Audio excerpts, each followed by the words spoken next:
I got up in the morning. I was getting ready to take my daughter to school. She thankfully goes to school in Chico at a Chico Junior High School there. I looked out I usually leave right at 7:30, and I looked out the back window. We have a swimming pool out back. I looked out just in general, and I saw smoke in the distance. And we've seen smoke before. But the night before, we had been warned high winds, possibly the electricity would be turned off, and we were aware of it. And in fact, that morning at 1:30 in the morning, I woke up. I looked at the clock. The wind was blowing like crazy outside, and it woke me up. And I was actually surprised my clock was working, but they had not turned the power off even at that point. So that morning, I looked out, I saw smoke in the distance. Well, took my daughter Samantha, I took her, let's go to school, drove her to Chico. At about 8 o'clock, I left Chico to head back to Paradise. And as I dropped her off to school, my mother called me and she said, I'm being evacuated. She lived over on the side of town where the hospital was, on Pence Roadside, they call it. And she said, I'm being evacuated, and you think I ought to come down to your house? I live in Lower Paradise. We've had evacuation notices before. I had not received an evacuation notice at this point whatsoever.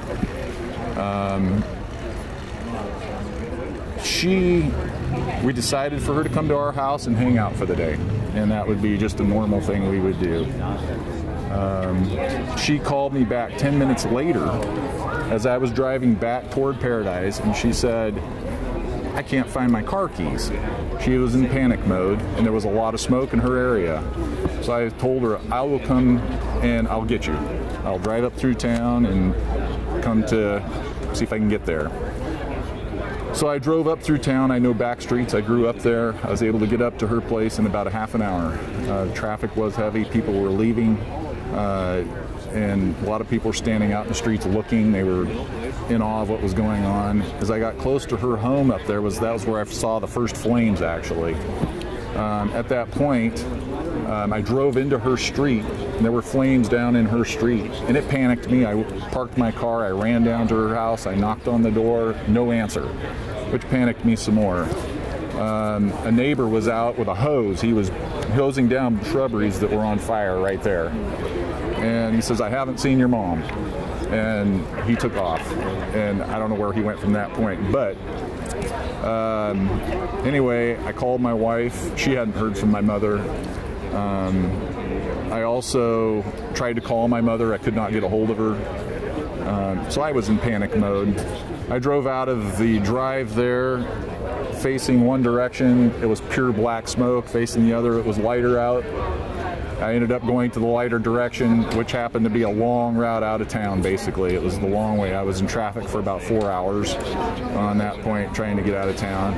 Saw a lot during that time. During that entire time, I heard explosions going off continually. There were transformers blowing, whether there were propane bottles blowing, I don't know what all was blowing, but it was explosion upon explosion. Many transformers, though. You saw sparks, whether peripheral vision off to the side or where it was dark, very dark. So you could see this stuff going off around you. Why the electricity was not turned off is one of the reasons I'm standing here and so upset. That night before, they had told us specifically that the electricity most likely would be shut off in the high winds, and it was not ever shut off. That entire drive through town, never once did I see a stop of transformers exploding. There were fires all through that town as I was cruising through the town and leaving, mostly not cruising, sitting in traffic, basically. Many cars had melted parts to them. I saw cars that were burned to a crisp. There were people bailing out of their cars in a panic, or when maybe their car ran out of gas. There were other people getting out to push them in the ditch so that we can keep going, keep traffic moving. 95+% of people acted incredibly in being able to act smoothly to get out of town. There were a few people that, for whatever reason, panicked. We hope they all made it out safely. I don't know anybody personally that died in this. Thankfully, there were a lot of people missing for quite a while, which was traumatic.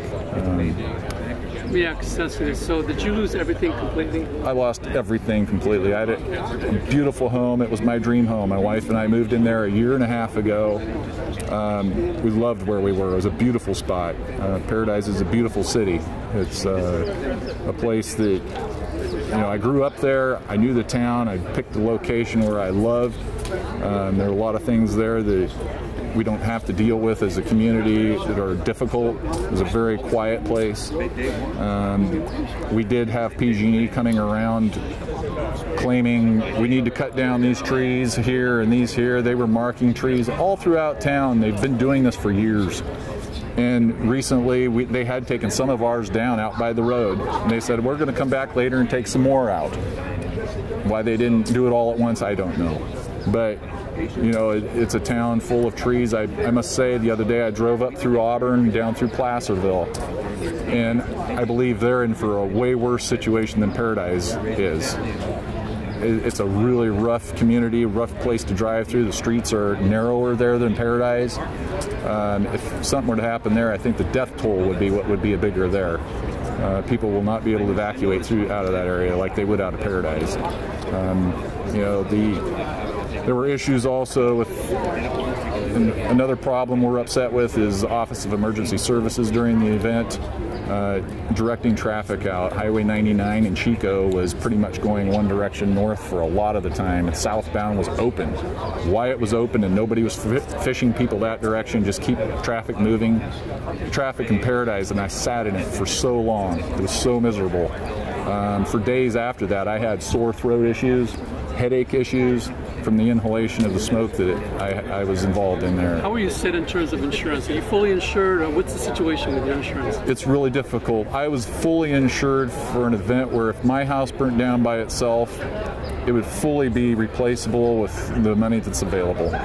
With this type of a surge in prices because of this from contractors, typically I could have had my home built for $200 a square foot, and it would have probably been adequate. I'm getting quotes for over $300 a square foot now. My insurance will not cut that. And so there's no way I can rebuild what I had there. I've lost massively. Not only that, my job, I own a small business. I'm a beekeeper in ag. I lost some beehives in this fire as well. And I have not been able to work a normal schedule.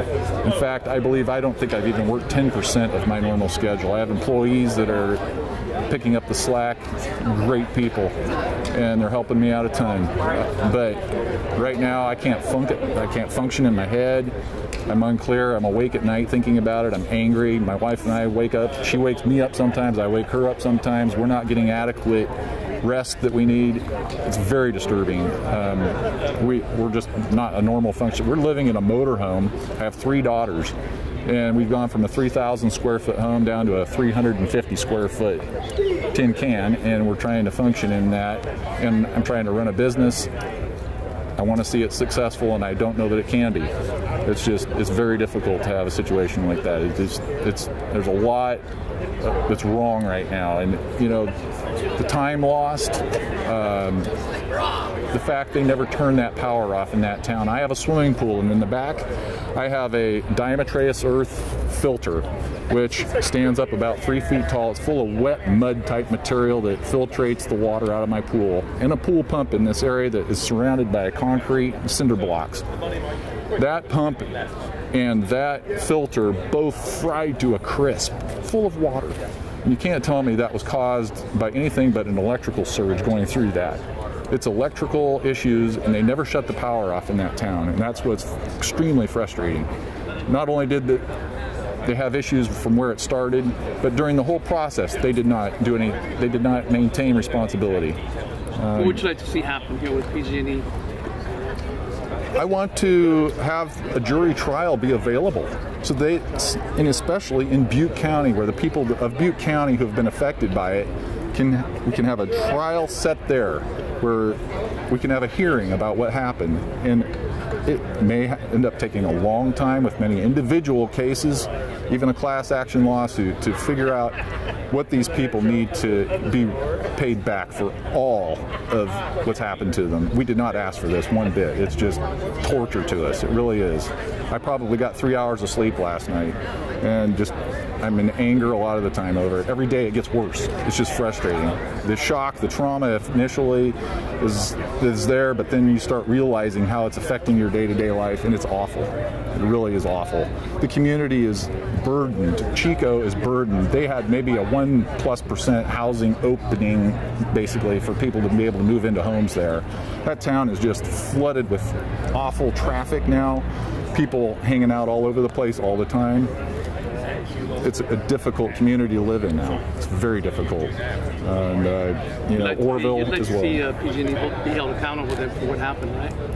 Pardon me? You'd like to have PG&E be held accountable for Absolutely, absolutely. They are wrong for many things, and there could be blame thrown in other directions as well. We don't have full evidence of things, but you know, whoever is responsible for it, it seems like there is somebody responsible, and PG&E obviously at the start of it and through the process of the town burning did not cooperate as they should have. They did not follow proper protocol for turning off electricity. They even mentioned the day before you could see power being turned off due to high winds. Why didn't they turn it off? Why? And it goes on and on from there. That town, the whole time I was up there, through those hours of burning, there were transformers just exploding everywhere and fire starting from that. The amount of heat coming out of those transformers is amazing, and that's part of the frustration there.